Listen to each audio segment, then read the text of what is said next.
आज हम इस वीडियो में जानेंगे आईवीएफ, इक्सी और आईयूआई के ट्रीटमेंट में कौन सा ट्रीटमेंट आपके लिए बेस्ट है। Hello everyone, I am doctor Amrita Singh. I am consultant gynaecologist, IVF and infertility expert working with pristine care Delhi. कई पेशेंट हमारे पास आते हैं एंड उन्हें ये जानना होता है कौन सा ट्रीटमेंट उनके लिए बेस्ट है, आईवीएफ का, इक्सी का या फिर आईयूआई ट्रीटमेंट। आज हम जानेंगे इन तीनों ट्रीटमेंट के बारे में और उसमें बेस्ट ऑप्शन क्या होता है इस बारे में। जब भी हमारे पास पेशेंट आते हैं, हम हर पेशेंट को, हर कपल को एक सिलेक्टिव अप्रोच देते हैं।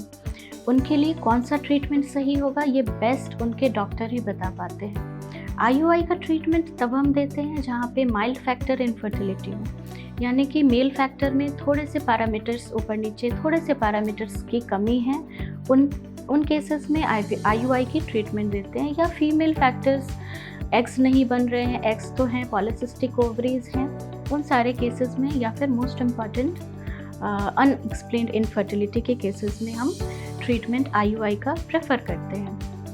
कभी कभी डोनर स्पर्म की ज़रूरत होती है। डोनर स्पर्म्स के साथ भी हम आईयूआई का treatment, first line of treatment modality, उसको एक्सेप्ट करते हैं। आईयूआई की अगर हम बात करें तो आईयूआई की success rate is 10 to 15% with everything best. कभी कभी हम इंजेक्शंस गोनाडोट्रोपिन का यूज़ करते हैं, उसमें 18 to 20% आईयूआई का सक्सेस रेट होता है पर साइकिल। कहने का ये मतलब है कि अगर आपके 80% का स्लॉट फिर भी अनसॉल्व रहता है और एक आईयूआई साइकिल में मैक्सिमम 20% ही प्रेगनेंसी रेट आती है। आईवीएफ की ट्रीटमेंट के कई इंडिकेशंस होते हैं। एक है मेल फैक्टर इनफर्टिलिटी, जैसे कि सीवियर मेल फैक्टर इनफर्टिलिटी, जहाँ पे सीमेन सैंपल में हमें स्पर्म्स नहीं मिलते हैं या फिर स्पर्म हैं तो काफ़ी कम मिलते हैं। सीमेन सैंपल में अगर स्पर्म नहीं है, डायरेक्टली हम लोग स्पर्म टेस्टिस से निकालते हैं और आईवीएफ का प्रोसेस आगे बढ़ाते हैं। Female factor infertility most important होती है, जहाँ पर हमारे ट्यूब्स काम नहीं कर रहे हैं, tubal factor infertility. IVF is the treatment of choice for tubal factor infertility. Endometriosis है, पॉलिसिस्टिक ओवरीज है, जहाँ पे पहले के ट्रीटमेंट फेल हो चुके हैं, या फिर अनएक्सप्लेन्ड इनफर्टिलिटी है, जहाँ पहले आईयूआई ट्रीटमेंट या अदर ओवुलेशन इंडक्शंस के ट्रीटमेंट फेल हो गए हैं, फिर आपके लिए आईवीएफ ही ऑप्शन अच्छा होता है। इक्सी की जहाँ हम बात करें, ICSI is intracytoplasmic sperm injection. यहाँ पे एक एग्स को पकड़ के स्पर्म को इंजेक्ट किया जाता है। इक्सी का प्रोसीजर इसलिए किया जाता है क्योंकि कन्वेंशनल आईवीएफ में हम एग्स और स्पर्म को साथ में मिलाकर छोड़ देते हैं एंड फर्टिलाइजेशन का प्रोसेस सेल्फ होता है। इक्सी में फर्टिलाइजेशन के रेट को बढ़ाने के लिए, और कभी कभी स्पर्म इमोटाइल होते हैं, उन केसेस में इक्सी पर्टिकुलरली एग में स्पर्म को डाल करके की जाती है, सो दैट कि हमारे बेबीज़ बनने शुरू हो जाएं। अब ये डिसाइड करना कि आपके लिए कौन सा ट्रीटमेंट बेस्ट है, ये आपके डॉक्टर ही डिसाइड करेंगे। आप कभी भी ये धारणा बना के, ये सोच बना के ना आए कि मेरे लिए आईयूआई ही बेस्ट है या मेरे लिए आईवीएफ ही बेस्ट है, मुझे आईयूआई या आईवीएफ ही कराना है।